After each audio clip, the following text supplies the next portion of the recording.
Alors Bassam Tan, bonjour. Nous sommes ravis de vous accueillir à nouveau à l'agence Info Libre. On retrouve un petit peu le soleil et les interviews plein air particulièrement. Je rappelle pour les auditeurs qui ne vous connaîtraient pas que vous êtes franco-syrien, vous êtes né à Alep, vous devez avoir des proches sur place. Quels ont été leurs témoignages? D'abord, vous noterez que les médias occidentaux, et notamment français, n'ont pas parlé de ce bombardement. On voit jusqu'où peut aller l'hypocrisie, le parti pris maudissant. Alors, pendant toute la nuit du Vendredi Saint, pour la première fois, les quartiers chrétiens qui sont restés loyalistes vis-à-vis du gouvernement légal, ont reçu un bombardement de type nouveau. Ce sont de véritables missiles. Alors, les dégâts en établissement, en immeubles civils sont énormes.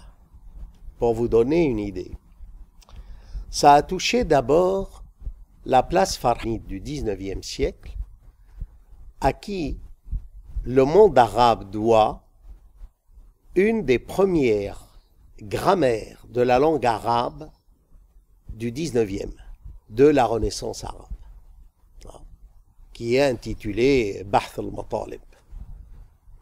Alors, autour de cette place et de la statue de Germanos Farhat, qu'est-ce qu'on a? On a l'évêché grec-catholique, qui a quelques siècles, en face duquel il y a la cathédrale maronite, avec ses deux tours et sa belle coupole. Elles ont été à moitié détruites. Les coupoles, les tours, c'est affreux. Des annexes de ces deux établissements religieux ont été également touchées. Je rappelle que c'est à Alep qu'a démarré la vraie renaissance arabe, An-Nahda, au début du XVIIIe, 1724, quand l'église orthodoxe melkite byzantine s'est rattachée à Rome en partie en 1724 et s'est mise à enseigner la philosophie et à traduire du latin et d'autres langues en arabe. Et ce fut l'arabe moderne. Voyez. Donc, venir et bombarder ce lieu du rôle de ces minorités, pour ce qui est de l'islam moderne même, de la langue arabe moderne, des médias, c'est vraiment vouloir. On a les plus belles demeures qui communiquent avec la citadelle, c'est là où on a les plus beaux hôtels, ces vieux hôtels du XVIe, XVIIe qui ont été transformés en restaurants, c'est un haut lieu touristique également, non seulement religieux. Non. Alors, à part cela, voyez, il y a le grand quartier populaire des chrétiens d'Alep qui est Sulaymaniya, qui est un peu plus loin. Ce quartier est aussi une fierté du peuple chrétien, parce qu'il a été construit avec les dons des immigrés chrétiens du Venezuela et d'Amérique du Sud et d'Amérique du Nord. C'est vraiment un quartier populaire qui avoisine le quartier Midan, qui a été détruit au début de la guerre par les islamistes, qui est le quartier des Arméniens. Et entre les deux, on a aussi ce qu'on appelle le souk, le marché El-Kelles, qui a été vraiment touché par plusieurs missiles. Alors, on en dénombre 27 missiles nouveaux, de 3 sortes. Il y a un missile qui n'a pas explosé, on en a des photographies, il fait 3 mètres de longueur et 50 cm de diamètre. Si vous voulez, les explosions de ces missiles ont emporté parfois 3 immeubles qui se sont effondrés comme des châteaux de cartes. Et c'est la première fois qu'on voit apparaître des bombardements de cette violence avec un armement moderne. Ça vient justement après les déclarations de l'administration américaine et d'Erdogan qu'ils sont en train de former, soi-disant, l'opposition modérée pour libérer le peuple syrien. En attendant de le libérer, ils le massacrent. Là, c'est Al-Nosra, si je dis pas de bêtises, qui a revendiqué. Alors, apparemment, c'est Al-Nosra, mais Al-Nosra s'est allié à d'autres groupes islamistes d'Alep. Donc, on a l'évêché des Grecs catholiques, la cathédrale des Maronites, autour de l'église Sainte-Barbe. Tout a été détruit également. Avant d'aller à Sulaïmaniya, vous avez une rue Telal, c'est la rue la plus commerçante, hein, pour tout ce qui est nouveautés, vêtements, tout cela. Il y a là l'église arménienne avec son orphelinat. Ça a été également détruit. Et elle voisine, elle est à côté du mausolée de Sariwardi, le grand philosophe chiite de tous les temps, selon Henri Corbin. C'est quelqu'un que le roi d'Alep, historiquement, a décapité, et c'est un haut lieu de pèlerinage pour les chiites du monde entier. Et on voit que les parties touchées sont celles, n'est-ce pas, des chrétiens et d'autres minorités. Maintenant, outre ces quartiers chrétiens qui ont été lourdement touchés par les bombardements, il y a à peu près 80 morts. Dès la première nuit, il y avait 17 morts, et je ne compte pas les blessés. Il n'y a eu aucun mot là-dessus dans la presse. On a dit tout simplement, et quand on lit les sites locaux, qu'est-ce qu'on apprend? Que voilà le cadeau pour les chrétiens, pour la Pâque, joyeuse Pâque. Et ça a été, donc il y a eu un bombardement la nuit du vendredi saint et la nuit de Pâques du samedi, avec deux quartiers, un quartier mixte et un autre entièrement musulman, qui est à côté de Sulaïmaniya. Alors le quartier mixte, il s'agit, n'est-ce pas, de l'Ashrafiyya. Ashrafiyye, c'est un nouveau quartier habité par des musulmans, des chrétiens, des arméniens, des kurdes, de bourgeoisie moyenne. Et puis derrière, le Khaldiye, c'est un quartier plutôt musulman, aussi qui a reçu des bombardements. Mais c'est un véritable massacre.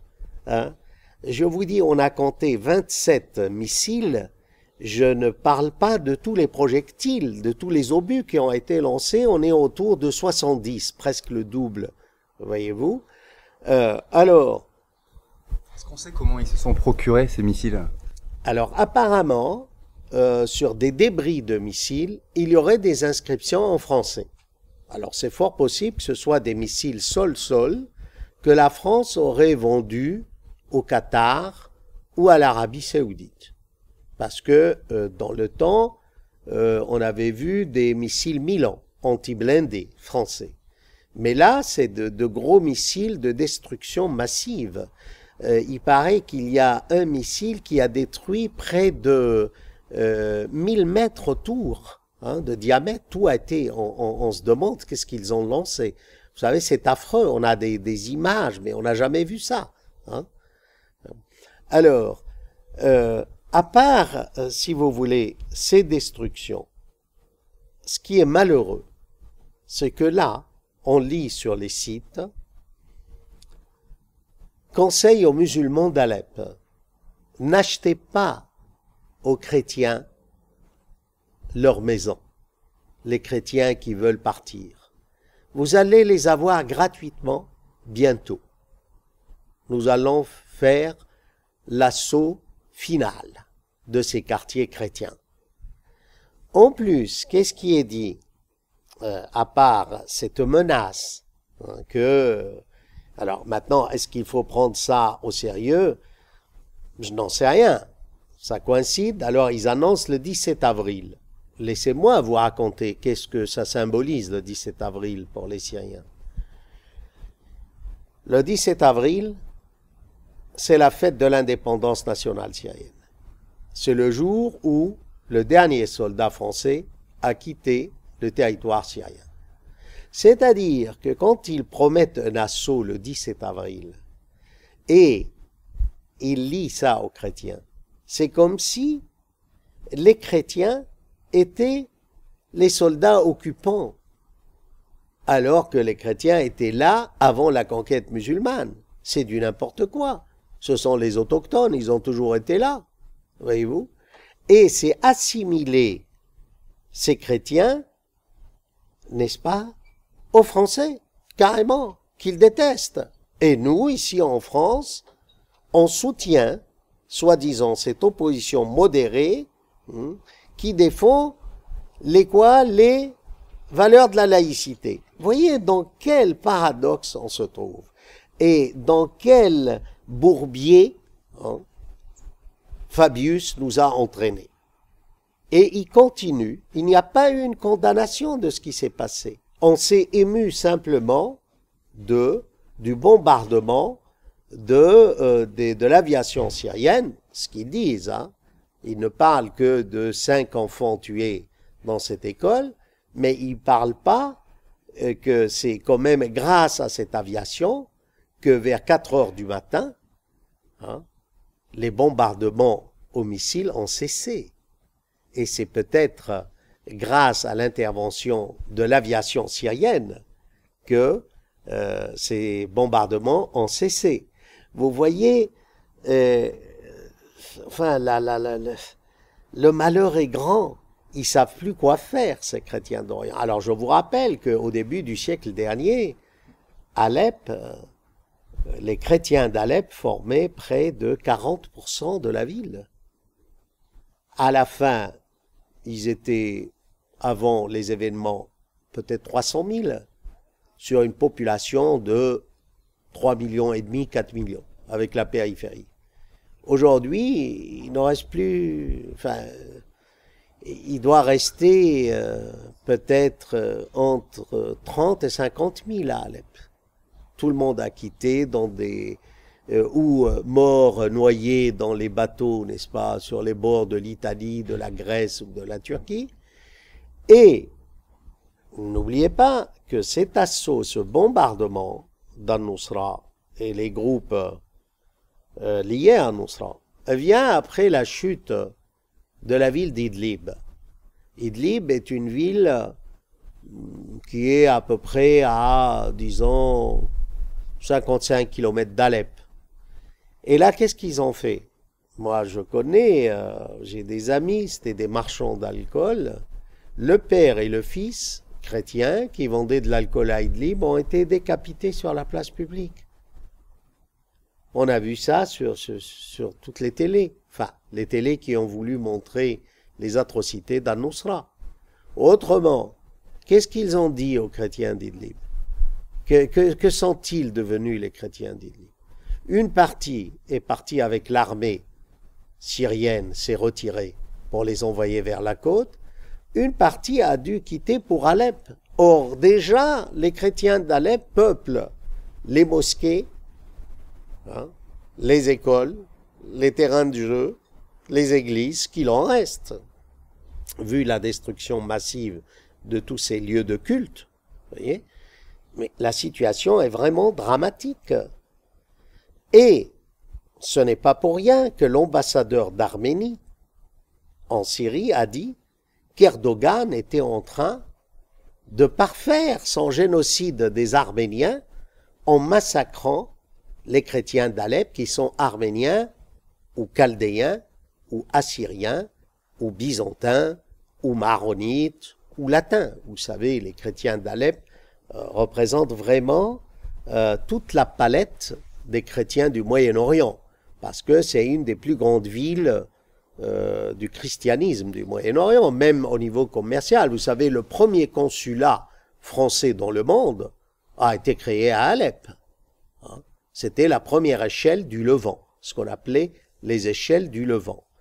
Et là, on voit la volonté d'Erdogan, après avoir détruit une ville rivale économiquement, parce que au niveau artisanal, textile, Alep est un bijou, tout le monde le reconnaît, et c'est une rivale d'Istanbul au niveau de l'artisanat. Eh ben, ils ont pillé, démonté les usines, et là, ils continuent le travail de destruction en s'attaquant à toutes les minorités. C'est une épuration ethnique.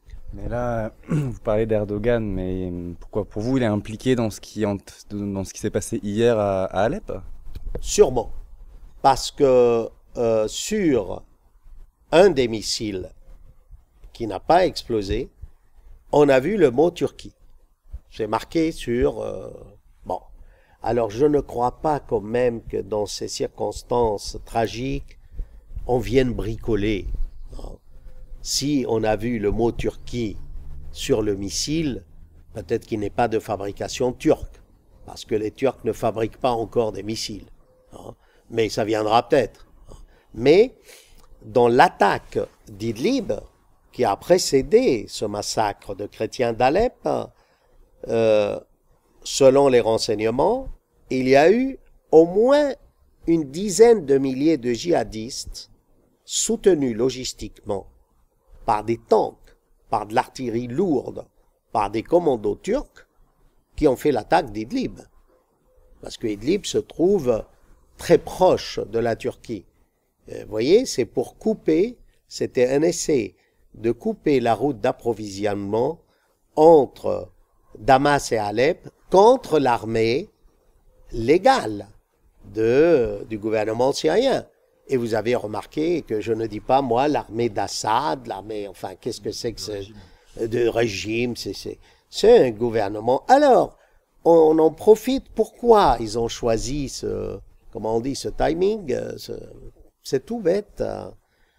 Il y a deux facteurs. Comme il y a en ce moment des négociations à Moscou qui se préparent pour trouver une solution politique, ils veulent justement un peu, entre guillemets, familièrement, bousiller à l'avance ces réunions à Moscou, que comme quoi, vous voyez, Alep est sur le point de tomber, arrêté, ou de Mistura n'a plus, l'envoyé des Nations Unies, n'a plus de rôle à jouer puisqu'il négociait une paix pour Alep. Ça y est, on a gagné la bataille d'Alep, on est en train de la gagner. Ou, en même temps, tout ça est synchronisé, c'est ce qui se passe au Yémen. C'est-à-dire, pendant que le Yémen est rasé par la coalition arabe, alors ils appellent ça la tempête de la fermeté, Asifat al-Hazm. Moi, je dirais en rimant, en arabe, c'est la tempête du nain, Asifat al-Qazm. Pourquoi? Parce que à l'époque de Nasser, quand même, la Ligue arabe, c'était autre chose. Il y avait un géant arabe qui prenait des décisions, même s'il a perdu la guerre contre Israël. Il y avait un rêve arabe, laïque, contre les frères musulmans, contre les intégristes. Aujourd'hui, que nous vend cette Ligue arabe de nains? Il n'y a même pas un géant là-dedans. Ils ont exclu la Syrie. Comment voulez-vous? Alors, vous avez appris que le Pakistan a déclaré forfait. Erdogan aussi. Pourquoi? Vous savez qu'Erdogan a perdu, enfin Erdogan, lui qui est fier de ses Ottomans. Les Ottomans ont perdu 50 000 soldats à travers l'histoire au Yémen, à tel point qu'on appelle le Yémen le cimetière de l'Anatolie. Maqbaratul Anadol en arabe. Et Nasser, quand il a voulu soutenir les laïcs contre les imamites à l'époque, il a perdu 10 000 hommes. Et c'est une des raisons pour lesquelles il a perdu après la guerre de 67, parce que son élite s'est fait massacrer au Yémen. Donc, on a choisi ce moment pour faire ces massacres, pour que l'événement soit couvert par d'autres événements. Aujourd'hui, tout le monde s'émeut. Qu'est-ce qui va se passer? Est-ce que le détroit de Mandeb, est-ce que la route des pétroliers va être contrôlée par les Iraniens via les Houthis du Yémen qui sont soutenus par l'Iran. Non, c'est scandaleux. Est-ce que vous pensez d'ailleurs des Houthis soutenus par l'Iran? On dit que les Houthis sont soutenus par l'Iran. Moi, je vous cache pas, moi je suis pour les minorités. Ces minorités n'ont jamais été respectées dans l'histoire moderne, je dirais comme ancienne, de ce Proche-Orient. Et c'est tout à fait normal que près de 40% de la population yéménite, qui est chiite, zaïdite, houtiste, comme vous dites, houthi, prennent conscience et réclament ses droits. Je ne vois pas qu'est-ce qui... Alors, évidemment, on fait... Enfin, c'est marrant. On nous dit cette coalition panarabe est là pour défendre l'intégrité territoriale du Yémen. Mais c'est à mourir de rire. Parce que l'Arabie saoudite a ôté déjà au Yémen, au début du siècle dernier, 5 départements du Yémen. Dans quelle unité territoriale vous allez garder? Vous allez rendre ce que vous avez volé aux Yéménites?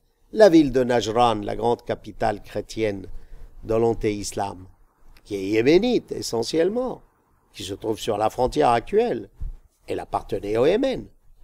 Là, le grand port de Jazan ou Jizan, sur la mer Rouge, c'était yéménite. Aujourd'hui, c'est saoudien. Vous voyez, c'est malheureux quand même que l'Occident, qui devrait défendre les droits de l'homme et les minorités, se range du côté d'une famille de dictateurs, de bédouins farouches, sanguinaires, qui ont créé ce royaume saoudite, qui ont annexé le Hijaz en chassant les descendants du prophète vers la Jordanie, qui ont massacré les chrétiens du nord d'Arabie, les repoussant vers la Syrie, qui ont ôté au Yémen 5 départements, qui, pendant la crise d'Irak, ont renvoyé chez eux 1 million d'ouvriers yéménites. Vous vous rendez compte? Et tout simplement parce que Roosevelt a signé, il y a de ça une 60aine d'années, sur le Kensi, un accord pétrole contre sécurité de la famille des Saouds. C'est-à-dire pour 25 000 princes saoudites bidons, le monde entier doit s'affairer,